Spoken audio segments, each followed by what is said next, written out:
Anxiety. Anxiety is a psychological disorder. People with anxiety disorders are constantly worried and afraid of the situations encountered. Anxiety can manifest itself with panic attacks. Extreme anxiety and panic disrupt daily activities. It's difficult disease to control and manage, and time can't be predicted. Symptoms of anxiety can begin in childhood and adolescence and continue into adulthood. It tends to decrease after adulthood. What is anxiety? Anxiety allows you to cope with problems and make decisions faster. Anxiety is actually the way your brain reacts to stress and alerts you to potential dangers you might experience. A person with anxiety always thinks of the worst case scenario and those thoughts don't happen within their control.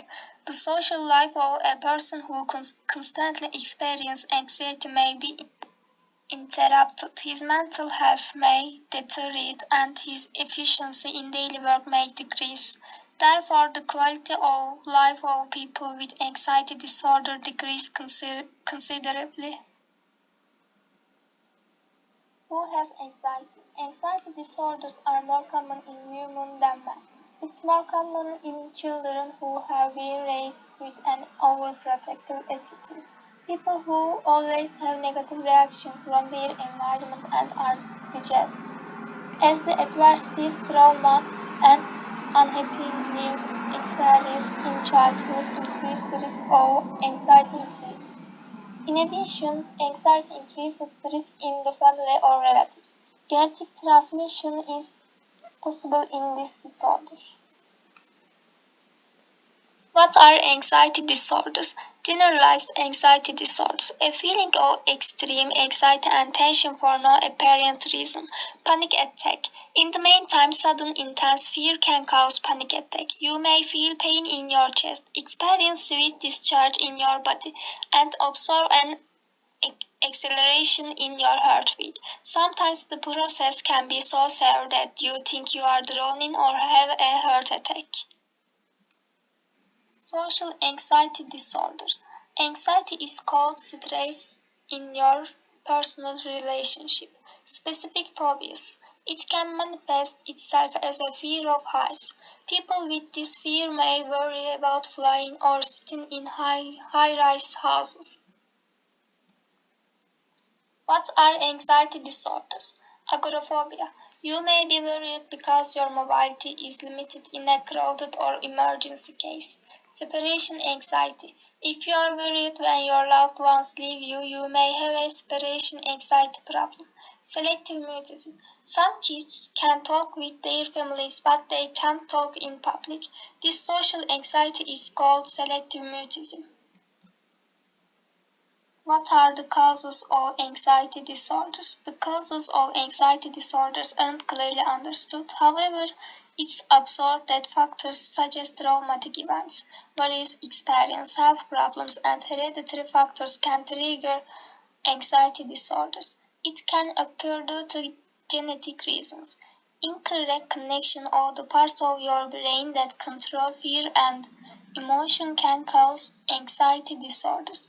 You may experience anxiety disorder due to environmental trauma, such as childhood abuse, the death of a loved one, or being attacked. Health problems such as heart, lung, thyroid, diabetes can cause anxiety disorders. Anxiety may also be a side effect of the medications that you use. What are anxiety risk factors?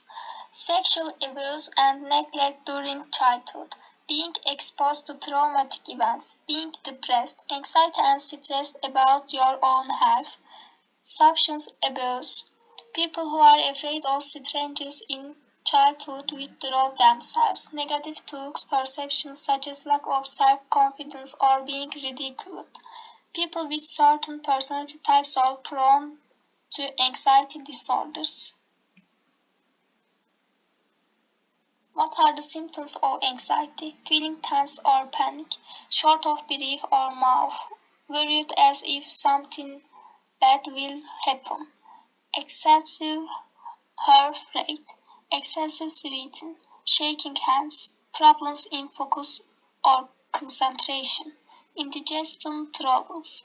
From effects that will trigger anxiety evidence, sleep problems can be considered as one of the main symptoms.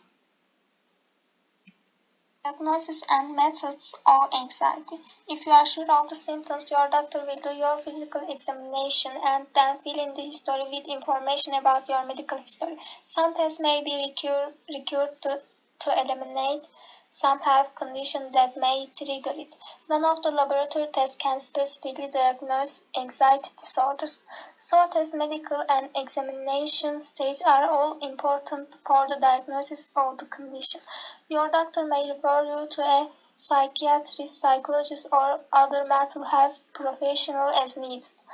This specialist can ask various questions, use certain tools, or perform some tests to find out if you have an anxiety disorder. An important point in the evaluation phase is how long your symptoms have been present and how intense they have been. It's very important for diagnosis to let your doctor know if your anxiety is at a level that prevents you from enjoying daily life. Treatment methods of anxiety. There are many treatment alternatives available to reduce the symptoms of anxiety disorder and to manage the discomfort. But the two most common treatments are psychotherapy and medication. Which treatment method you will respond to better can be determined through trial and error. Psychotherapy. Psychotherapy, known as psychological counseling or talk therapy, involves going through the process with a therapist to reduce your anxiety symptoms. In this type of counseling, you can witness how your emotions affect your behavior. Psychotherapy is a highly effective treatment for learning ways to understand and manage your anxiety disorder. Cognitive behavioral therapy. This type of psychotherapy guides you in how to turn negative thoughts and behaviors that cause you panic into positive. It's an effective treatment method where you will learn the ways to approach and manage situations that cause you fear and anxiety without worrying. Medication. Your doctor may use various antidepressants, medications, and sedatives to relieve anxiety symptoms. The main purpose of drugs is short-term relief. They aren't intended for long-term use. It's also a good idea to get together with your doctor to decide which drug will work best to you and discuss the pros and cons. Cognitive behavior.